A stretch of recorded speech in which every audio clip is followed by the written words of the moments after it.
Notice পাঠানো হয়েছে কিনা তাকে সাসপেন্ড করা হলো। আমরা বলি তোমার ইলেকশন এখন ডিক্লেয়ার হয়েছে, কোন আইনের বলে তুমি নোটিশ পাঠিয়ে দিচ্ছ, সাসপেন্ড করছো আর বলে দিচ্ছ এফআইআর করতে হবে না। আমি কারো কোনো পানিশমেন্ট করতে দেব না, এটা মাথায় রাখবে। লে ঠেলা সামলা। এবার নির্বাচন কমিশনের সঙ্গে একেবারে সরাসরি সংঘাতে চলে গেলেন রাজ্যের মুখ্যমন্ত্রী মমতা বন্দ্যোপাধ্যায়। আমাদের প্রতিবেদন যারা প্রতিদিন দেখেন, আমি একটা কথা বারবার বলি যে এই রাজ্যে ভারতীয় সংবিধান সংকটে পড়ে আছে। এই রাজ্যে আইন কানুন কিচ্ছু নেই। এই রাজ্যে মমতা বন্দ্যোপাধ্যায় যেটা বলবে, তৃণমূল কংগ্রেস যেটা বলবে সেটাই আইন। এবার দেশের একটা সাংবিধানিক বডি ইলেকশন কমিশন তার বিরোধিতা শুরু করলেন সংবিধানের নামে শপথ নেওয়া রাজ্যের মুখ্যমন্ত্রী মমতা বন্দ্যোপাধ্যায়। আপনারা জানেন যে ইলেকশন কমিশন গতকালই একেবারে রাজ্যের মুখ্য সচিবকে চিঠি দিয়ে পরিষ্কার বলেছিলেন যে এই রাজ্যে ভোটার তালিকা সংশোধনের কাজ হচ্ছে না। ভোটার তালিকায় একেবারে চেক না করে যত রকম ভাবে পারে নাম ঢুকিয়ে দেওয়া হচ্ছে এবং 4 জনকে একেবারে শনাক্ত করা হয়েছিল, ধরা পড়েছিল এই 4 জন সরকারি আধিকারিক, তাদের নাম আমি আপনাদের জানিয়েছিলাম। ইলেকশন কমিশন পরিষ্কার রাজ্যের মুখ্য সচিবকে চিঠি দিয়েছিল এদেরকে সাসপেন্ড করে এদের বিরুদ্ধে এফআইআর করার জন্য। কি নাম ছিল এদের? Shri Debottam Dutta Chowdhury, WBCS executive 2012 batch. কোন পজিশনে কাজ করছেন? Deputy project director, monitoring district rural development sell, south 24 Pargana. এখানে ইআরও আছেন 137, বারুইপুর পূর্ব এসি। আরেকজন ছিলেন শ্রী বিপ্লব সরকার, WBCS এক্সিকিউটিভ 2012 ব্যাচ, 2012 ব্যাচের WBCS। একটু যদি তদন্ত করা যায় কি করে চান্স পেয়েছে, সঙ্গে সঙ্গে বেরিয়ে যাবে। ওই 2000 যে শিক্ষকদের চাকরি চলে গেল 2016 প্যানেল, ওই একই প্যানেলের মতোই WBCS হবে 2012 ব্যাচ, একটু যদি তদন্ত হয়। বিপ্লব সরকার, WBCS executive 2012, presently working as district officer monitoring affairs, পূর্ব মেদিনীপুর, ইআরও 2006 ময়না এসি। আরো 2 জনকে সাসপেন্ড করা হয়েছে, Shri Tathagata Mondal, assistant program officer, Joynagar 1 block, AERO 137 Baruipur পূর্ব এসি। আরেকজন Shri Sudipta Das, panchayat account and audit officer, Tamluk block, AERO of 206 Moyna AC, Moyna Baruipur. এই 4 জনকে সাসপেন্ড করা হয়েছে। সাসপেন্ড করতে বলা হয়েছে রাজ্যের মুখ্য সচিবকে এবং এদের বিরুদ্ধে এফআইআর করতে বলা হয়েছে। আরেকজন আছে ডাটা এন্ট্রি অফিসার, এদিকে বলা হয় প্যাকার। কেন প্যাকার বলা হয়? কারণ আইপ্যাকের লোক ঢুকে এখানে কাজ করছে, তাই এদের বলা হয় প্যাকার।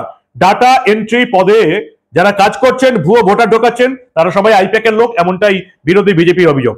তবু তাদের বিরুদ্ধে আজ অব্দি কোনো ব্যবস্থা নেওয়া যায়নি। এই প্রথমবার একজন ডাটা এন্ট্রি অফিসার, কি নাম তার? নাম হচ্ছে Surajit Haldar, data entry operator. Surajit হালদারের বিরুদ্ধে এফআইআর করতে হবে, তাকে সাসপেন্ড করতে হবে, এমনটা নির্বাচন কমিশন জানিয়ে দিয়েছিল রাজ্যের চিফ সেক্রেটারিকে। 13 তলায় যিনি বসেন নবান্নে চিঠি দিয়ে জানানো হয়েছিল। আজকে রাজ্যের মুখ্যমন্ত্রী পরিষ্কার জানিয়ে দিলেন যে আমি আমার অফিসারদের সাসপেন্ড করতে দেব না, কাউকে সাসপেন্ড করা যাবে না, কারোর নাম ভোটার তালিকা থেকে বাদ দেওয়া যাবে না। ভোটার তালিকায় ছাপ্পা ভোট করার জন্য তৃণমূলের হাতে ওই মৃত ভোটারদের রাখতে হবে। যারা 4-5 জায়গায় ভোটার আছে তাদের নাম রাখতে হবে। যারা পশ্চিমবঙ্গ ছেড়ে চলে গেছে তাদের নাম রাখতে হবে, যেমন বিহারে হয়েছে 65-66 লাখ নাম বাদ চলে গেছে। এই রাজ্যে নাম বাদ দেওয়া যাবে না, তৃণমূলকে ছাপ্পা ভোট দেওয়া থেকে বন্ধ করা যাবে না। পরিষ্কার মমতা বন্দ্যোপাধ্যায় একেবারে ঝাড়গ্রামে আজকে গেছিলেন। ঝাড়গ্রামে সভামঞ্চ থেকে নির্বাচন কমিশনের কড়া সমালোচনা করে মুখ্যমন্ত্রী পরিষ্কার জানিয়ে দিলেন ভোট এখনো 8 মাস বাকি। এখন থেকেই আমার সরকারের অফিসারদের ভয় দেখানো হচ্ছে। ক্ষমতা দেখাচ্ছ? কার ক্ষমতা দেখাচ্ছ? অমিত শাহের দালালি করছো। নির্বাচন কমিশনকে অমিত শাহের দালাল বলে দাগিয়ে দিলেন রাজ্যের মুখ্যমন্ত্রী মমতা বন্দ্যোপাধ্যায়। এরপরেও এই বাংলার মানুষের ঘুম ভাঙবে না, জেগে ঘুমিয়ে থাকা হিন্দু বাঙালির ঘুম ভাঙবে না। পশ্চিমবঙ্গ দিয়ে গোটা ভারতবর্ষের কাছে ছোট হতে হতে কোথায় পৌঁছে গেছে, কাকে রাজ্যের মুখ্যমন্ত্রী পদে বসিয়ে রেখেছি, বাংলার মানুষকে আদৌ আপনি বোঝাতে পারবেন না। চলুন দেখে নিই মমতা বন্দ্যোপাধ্যায় কিভাবে নির্বাচন কমিশনের নির্দেশ মানব না বলে হুঁশিয়ারি দিলেন। শুনুন আপনারা।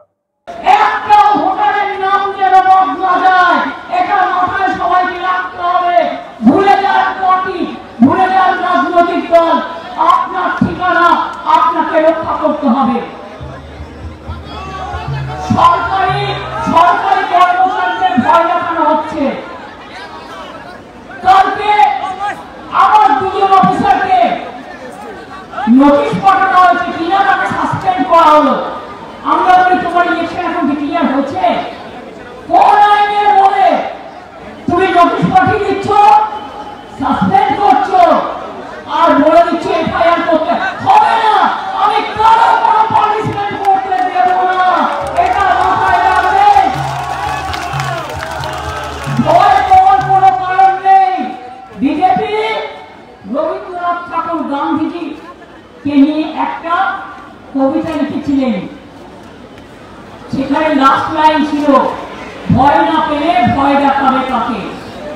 আজকে কি বলছে, তুমি অফিসারদের ভয় দেখাচ্ছ, পুলিশকে ভয় দেখাচ্ছ, শুনুন আপনাদের প্রোটেক্ট করার দায়িত্ব আমাদের, আমরা আপনাদের রক্ষা করবো জীবন দিয়েও, কোনো চিন্তা করবেন না, কেউ হতাশ হবেন না। 2 মাসের জন্য ইলেকশনে আপনারা আসেন, আবার উড়ে চলে যান বসন্তের কোকিলের মতো। এখন ইলেকশনের অনেক দেরি আছে, 8 মাস দেরি আছে। এখন থেকে সাসপেন্ড করতে শুরু করছেন হরিদাস চক, কিচনার চক, বিজেপির বন্ডেড নেবারেরা, বিজেপির বন্ডেড নেবার। লজ্জা করে না? তুমি তোমার ক্ষমতা জানো না? অমিত শাহ দাঁড়াই করছো চেয়ারে বসে, হোম মিনিস্টার নিজেকে মনে করেন উনি যা বলবেন তাই হবে। বাবা সাহেব আম্বেদকরের কথা চলবে না, মিশ্রার কথা চলবে না, নজরুলের কথা চলবে না, স্বামীজির কথা চলবে না, নেতাজির কথা চলবে না, রবীন্দ্রনাথের কথা চলবে না। কে ভাই তোমরা? মমতা বন্দ্যোপাধ্যায় বলছেন এই সাসপেনশনের সিদ্ধান্ত আদতে রাজনৈতিক উদ্দেশ্য প্রণোদিত, পরিকল্পিতভাবে রাজ্যের প্রশাসনিক পরিকাঠামোয় চাপ সৃষ্টির চেষ্টা হচ্ছে। আদতে কি হচ্ছে?